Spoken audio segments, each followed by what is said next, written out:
Hi everyone, আসসালামু আলাইকুম। Welcome জানাচ্ছি আরও একটি নতুন ব্লগ ভিডিও দেখার জন্য। আশা করছি সবাই ভালো আছেন, সুস্থ আছেন। আলহামদুলিল্লাহ আমিও আমার পরিবার নিয়ে ভালো আছি। তো সকাল সকাল নাস্তা করে আমি বের হয়ে যাচ্ছি আমার পার্টনারকে নিয়ে। আর দুটো বাচ্চা বাসায় রেখে যাচ্ছি, আর দুটোকে নিয়ে কোথায় যাচ্ছি ভিডিওটি সম্পূর্ণ দেখলেই বুঝতে পারবেন। তো শুরুতেই বলে দিই, যারা যারা এখনও পর্যন্ত লাইক দিতে ভুলে গেছেন প্লিজ একটা লাইক দিয়ে ভিডিওটি কন্টিনিউ করবেন। আসলে যখনই বের হই তো বাইরে আসলে মোবাইলটা নিয়ে ক্যামেরা ধরে ভিডিও করতে খুব আনইজি লাগে। তারপরেও আপনাদের সাথে শেয়ার করার জন্য ভিডিওটা করা। তো আমি আজকে কোথায় যাচ্ছি সেটা নিয়ে কথা বলি। আজকে আমি যাচ্ছি আমাদের কক্সবাজারের সরকারি গার্লস স্কুলে। সেখানে করোনার পর থেকে লটারির মাধ্যমে আসলে বাচ্চাদেরকে নেওয়া হয়। আমার বড় মেয়ের বেলায়ও দিয়েছিলাম, তো ও আসলে ভাগ্যেতে ছিল না, তো ওর নামটা আসেনি, আমরা লটারিতে ওর নামটা পাইনি।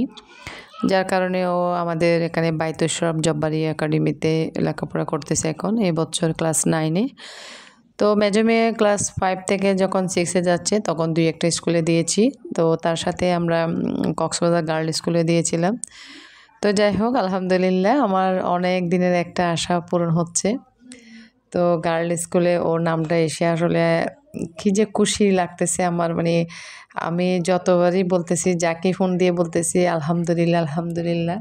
আল্লাহর দরবারে অনেক অনেক শুক্রিয়া। তো আসলে আল্লাহর কাছে যা চেয়েছি আমার জীবনে আমি সব পেয়েছি, আমি বলবো না কিছুই পাইনি। তো আমার আসলে যখন থেকে ও লটারির মাধ্যমে দেওয়া হয়েছে তখন থেকে আমি আল্লাহর কাছে চাইতাম। আর বিশেষ করে হাজতের নামাজ পড়ে পড়ে আল্লাহর কাছে চেয়েছি যে আমার মেয়েটার নামটা যেন আসে, আমার আশাটা পূর্ণ হয়। তো আলহামদুলিল্লাহ আমরা চলে এলাম স্কুলের গেটে। তো এখানে নেমে আমি একটু এখানে দেখলাম অনেক অনেক বাচ্চারা, মানে বলতে গেলে এখানে ক্লাস 10-এর বাচ্চারাও আছে, মেয়েরা অনেক বড় বড় মেয়েরা দেখতেছি। তো সবাই ওখানে মনে হচ্ছে, আমি প্রথমে মনে করেছিলাম যে এখানে ক্যারাটি বা কোনো একটা কিছু ক্লাস চলতেছে, না দেখলাম এটা নাচেরই ক্লাস। তো একটু ভিডিও করতেছি আর আপনাদের ভাইয়া অফিসে ঢুকছে।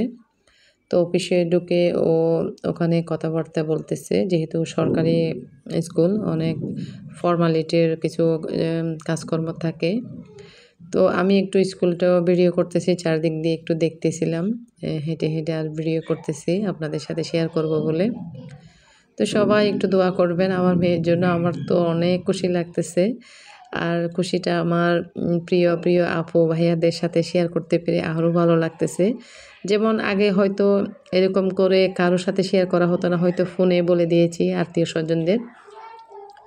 তো এভাবে করে শেয়ার করার মধ্যে যে আনন্দটা পাচ্ছি আমি, তো বিশেষ করে আমার প্রিয় আপুরা যখন আমাকে আমার ভিডিওর মাধ্যমে ভিডিওর মধ্যে যে কমেন্টগুলো করে থাকে, আমি আসলে বিশ্বাস করবেন কিনা জানি না, তো কিছু কিছু আপুদের কমেন্টগুলো আমি একবার না অনেকবার পড়ি আর আমার বড় মেয়েকে পড়াই।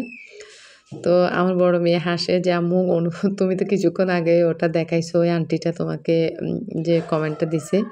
তো তারপরেও বলি হ্যাঁ হ্যাঁ দেখাইছে, কিন্তু আবার দেখাচ্ছে, আমার কিন্তু কমেন্টটা ভালোই লেগেছে। তো যাই হোক, এটা আসলে ভালোবাসা থেকে, আমি আসলে কাউকে দেখি না, চিনি না, জানি না, হয়তো একজন আরেকজনের ভিডিওর মাধ্যমে এই ভালোবাসাটুকু জন্ম হয়েছে। আমি চাই আমার আরও নতুন নতুন আপু ভাইয়ারা আমার ভিডিওর মাধ্যমে আমার সাথে যুক্ত হোক, ভালোবাসাটুকু সবার সাথে যেন শেয়ার করতে পারি। তো এই যে আমি আমার মেয়েকে নিয়ে একটু হেঁটে হেঁটে সব দিক দিয়ে দেখতেছি, কারণ আমিও নতুন আসছি আর আপনাদের ভাইও নাকি কোনো দিন এই গার্ল স্কুলে ঢুকে নাই। তো ওকে আমি হেসে বলতেছি, তুমি তো ছেলে, গার্ল স্কুলে কী জন্য এবার ঢুকবা, তো মেয়ের কারণেই তো আসা। তো সব মিলিয়ে আসলে আজকের দিনটা অনেক অনেক ভালো লেগেছে যে অনেক বড় একটা কাজ হয়েছে। আলহামদুলিল্লাহ, আল্লাহর দরবারে আবারও শুকরিয়া জানাই। একই তো আমরা মধ্যবিত্ত মানুষ, তো দুটো বাচ্চা আসলে প্রাইভেট স্কুলে পড়াতে গেলে অনেক হিমশিম খেতে হয়।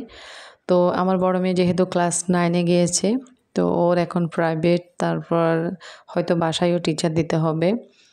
তো এখন যদি মানে আমার মেজো মেয়ে যদি প্রাইভেটে স্কুল ভর্তি করতে হয়, তারপরে অনেক একটা চাপ হয়ে যেত আপনাদের ভাইয়ার, সেটাও আল্লাহর একটা রহমত।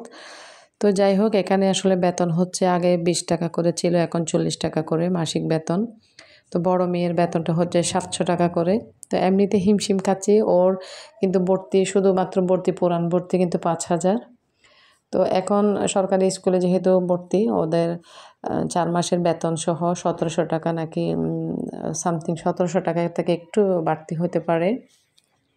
তো সব মিলিয়ে আসলে অনেক টাকা সাশ্রয় হবে, এদিক দিয়েও অনেক ভালো লাগতেছে। তো এই যে আপনাদের ভাইয়া ফর্মালিটির যে কাগজপত্র দিয়েছে ওখানে পূরণ করতেছে বসে বসে, আমি একটু ভিডিও করতেছি। আর আমি কিছুক্ষণ পর পর হেঁটে হেঁটে যে বাচ্চারা নৃত্য করতেছে, নাচতেছে, সেগুলাই করতেছি। তো এরপরে আমাদের কাজ শেষ হওয়ার পরে আমরা বাসায় চলে আসতেছি। তো বাসায় তো আসলে দুটো রেখে গেছি, ওরা খাওয়া দাওয়া করে নেবে, চা নাস্তা খেয়ে নেবে। খাওয়া দাওয়া মানে তো দুপুরের রান্নাবান্না কিন্তু আমি গিয়ে রান্না করব, কারণ 9:30টার দিকে যেহেতু বের হয়েছি, অত সকাল সকাল তো রান্না করার সময় পাইনি। তো এসে কিন্তু প্রচণ্ড ক্ষুধা লেগেছে। তো স্কুলে গিয়ে কিন্তু আমরা ঠান্ডা ঠান্ডা আইসক্রিম খেয়েছিলাম, তো সেটা আর ভিডিও করা হয়নি। তো বাসায় এসে একটা স্যুপের প্যাকেট ছিল, আর গরম পানিতে স্যুপটা দিয়ে এরপর নুডলসটা দিয়েছিলাম, দিয়ে কিন্তু শর্টকাটে নুডলসটা রান্না করেছি। যেহেতু বাচ্চারা পেঁয়াজ ডিম ওগুলা দিলে খেতে চায় না, তো আমরাও তাদের মতো খেয়ে নিলাম। আর এই যে দেখতেই পাচ্ছেন সবুজ সবুজ করে কেটে দেওয়া, এটা হচ্ছে পেঁয়াজ কলি, এটা আবার মরিচ মনে করবেন না। আমিও কিন্তু তেমন ঝাল খেতে পারি না, আর বাচ্চারা তো মোটেও পারে না। আর সবাইকে বলবো প্লিজ লাইক দিয়ে দেবেন ভিডিওতে, লাইক না দিলে। আর আমার প্রিয় প্রিয় আপুদেরকে আমি প্রতিদিন ভিডিও দেখি, সবার ভিডিও দেখি, সবার সাথে ইচ্ছা করে প্রতিদিন ভিডিও দিই, প্রতিদিন কথা বলি, কিন্তু সেটা তো সম্ভব না। আমার কিউট কিউট আপুদের ভিডিও দেখতে হবে আমার, তার জন্য একদিন গ্যাপ রেখে রেখে কিন্তু আমি ভিডিও দিই। তো আজকের মতো এখানে বিদায় নেব, আর বক বক করবো না। সবাই ভালো থাকবেন, সুস্থ থাকবেন, আর আমার পরিবারের জন্য দোয়া করবেন। আল্লাহ হাফেজ।